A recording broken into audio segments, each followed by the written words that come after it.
আসসালামু আলাইকুম রহমতুল্লাহ। কি অবস্থা এসএসসি 26 ব্যাচের বাচ্চা বাচ্চারা? আজকে তোমাদের বায়োলজি সাজেশন বিষয়ক কিছু কথা বলবো। তোমাদের শর্ট সিলেবাস এবং শর্ট সিলেবাসের চ্যাপ্টার আছে মোট 7টা। তোমাদের কোশ্চেনেও সিকিউ থাকবে 7টা, সেখান থেকে 4টা অ্যান্সার দিতে হবে। এবং বোঝা যাচ্ছে তাহলে আমাদের যদি একটা চ্যাপ্টার থেকে একটাও সিকিউ আসে, তাহলে 7টা চ্যাপ্টার থেকে 7টা, তোমরা 3টা চ্যাপ্টার স্কিপ করতে পারো সিকিউ এর জন্য। তো যাই হোক, প্রথম অধ্যায় যেটা সেটা হচ্ছে জীবন পাঠ। এটা হচ্ছে রাজ্য, আমাদের 5টা যে আছে ওই 5টার রাজ্যের বৈশিষ্ট্যগুলো খুব ভালোভাবে শিখে ফেলতে হবে।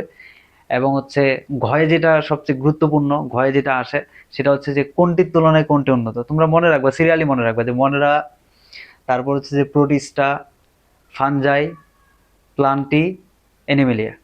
এই যে সিরিয়ালটা দেখলে 1 থেকে 5-এর দিকে, 1 থেকে 5-এর দিকে যত যাবা ততই হচ্ছে উন্নত হবে। এইটা মনে রাখতে হবে। আর শেষের যে টপিকটা আছে, এই যে দ্বিপদ নামকরণ, এই দ্বিপদ নামকরণের মূলত হচ্ছে নিয়ম কানুন যে আছে 8টা পয়েন্টের মতো, ওই 8টা পয়েন্ট খুব ভালোভাবে শিখে ফেলতে হবে। ওইখান থেকে সিকিউ হয়। আর দ্বিতীয় চ্যাপ্টার, এটা হচ্ছে তোমাদের অনেকের বোরিং চ্যাপ্টার লাগে, তো ওই জন্য বলবো তোমরা যদি এটা না অ্যান্সার করতে চাও সিকিউ এর ক্ষেত্রে, তোমরা অ্যান্সার না করলেও চলবে, কারণ বাকি তো অধ্যায়গুলো আছে ওইখান থেকে পারবা। তো তারপরে বলে দিই, এখান থেকে মূলত এই যে ক্লোরোপ্লাস্টের যে চিত্রটা এবং মাইটোকন্ড্রিয়ার চিত্রটা, এই দুইটা চিত্র খুব খুব ভালোভাবে শিখে ফেলতে হবে, একদম সচিত্র বর্ণনা যেন করা যায়। তারপর হচ্ছে যে এই নিউক্লিয়াসের চিত্র, parenchyma, xylem, phloem, tracheid, vessel, ঐচ্ছিক পেশি, অনিচ্ছিক পেশি এবং হৃৎপেশির যে বর্ণনা প্লাস পার্থক্যটা কিন্তু খুবই গুরুত্বপূর্ণ। এটা শিখে ফেলবা, তাহলে হচ্ছে সহজেই তোমাদের এই কয়েকটা টপিক পড়লেই চ্যাপ্টার 2 কাভার হয়ে যাবে। তবে এমসিকিউ এর জন্য তোমাদের কিন্তু পড়তে হবে লাইন বাই লাইন।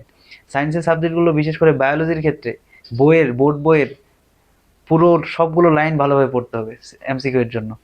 তারপর হচ্ছে চ্যাপ্টার 3, যেটা কোষ বিভাজন, খুবই গুরুত্বপূর্ণ এবং সহজ একটা অধ্যায়। তো আমরা তো জানি যে মাইটোসিস কোষ বিভাজনের 5টা ধাপ।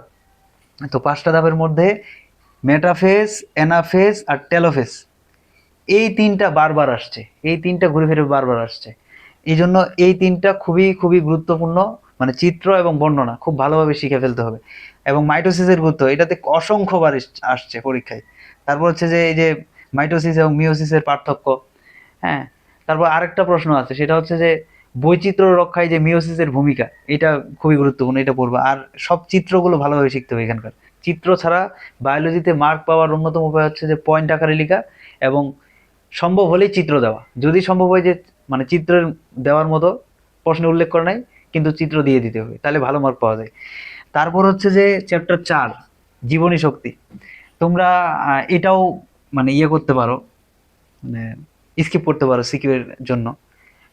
তারপর বলি এই যে সালোক সংশ্লেষণ, এটার ক্ষেত্রে এই যে আলোক পর্যায় যেটা আছে, তারপর সালোক সংশ্লেষণে আলো এবং কার্বন ডাই অক্সাইডের ভূমিকা, গুরুত্বটা অনেকবার আসছে, অনেকবার গুরুত্বটা।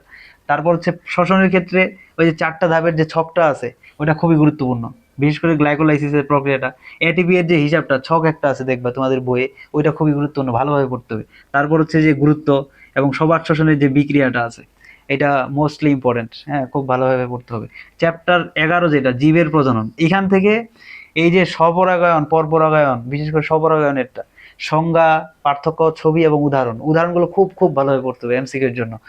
এবং এখান থেকে সিকিউ এর জন্য মোস্ট ইম্পর্টেন্ট হচ্ছে এটা, যে পুং ও স্ত্রী গ্যামিটোফাইটের বর্ণনা, মানে পুং ও স্ত্রী গ্যামিটোফাইটের যে বিকাশ ঘটে, এটার চিত্র সহজে বর্ণনাটা তোমাদের বইয়ে খুব সুন্দরভাবে দেওয়া আছে, বর্ণনা প্লাস চিত্র। এইটা খুব ভালোভাবে শিখতে হবে, এইটা আসলে এইখান থেকে এইটা আসবে ইনশাল্লাহ তোমাদের পরীক্ষায়। তারপর হচ্ছে যে ফল তৈরির প্রক্রিয়াটা, এটা দেখে নিতে পারো। তারপর চ্যাপ্টার 12 এর ক্ষেত্রে ডিএনএর যে গঠনটা আছে, খুব খুব ভালোভাবে শিখতে হবে।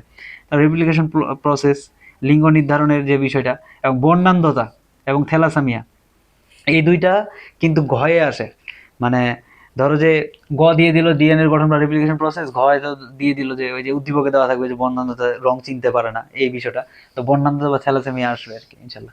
তারপর হচ্ছে চ্যাপ্টার 13, মানে চ্যাপ্টার 13 যেটা জীবের পরিবেশ, এখান থেকে এই যে বাস্তুতন্ত্র, মানে বাস্তুতন্ত্রের সংজ্ঞা, বাস্তুতন্ত্র মানে কোন কোন উপাদান নিয়ে গঠিত, বিশেষ করে জীব উপাদানের যে খাদক, উৎপাদক, বিয়োজক, এটা আছে, এটা খুবই গুরুত্বপূর্ণ কিন্তু সিকিউ এর জন্য।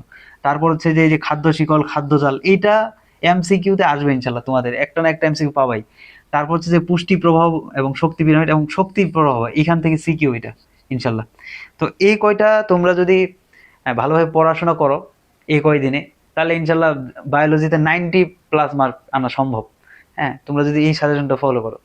এবং সেই সাথে তাহলে তোমরা 3টা চ্যাপ্টার কিন্তু ইজিলি স্কিপ করতে পারো। তার মধ্যে ধরো যে এই যে জীবকোষ টিস্যু, জীবনী শক্তি, এটা আর হচ্ছে এদিক থেকে আর একটা স্কিপ করতে পারো। বাকি 4টা সিকিউর জন্য ভালোভাবে বললা, তবে এমসিকিউর জন্য কিন্তু সব অধ্যায়গুলো লাইন বাই লাইন পড়তে ভালোভাবে। তো ভালো থাকো, সুস্থ থাকো, পড়ালেখা করো, বাবা মায়ের কথা মতো চলো। এই আর পরবর্তীতে দেখা হবে ইনশাল্লাহ। আল্লাহ হাফিজ, আসসালামু আলাইকুম রহমতুল্লাহ।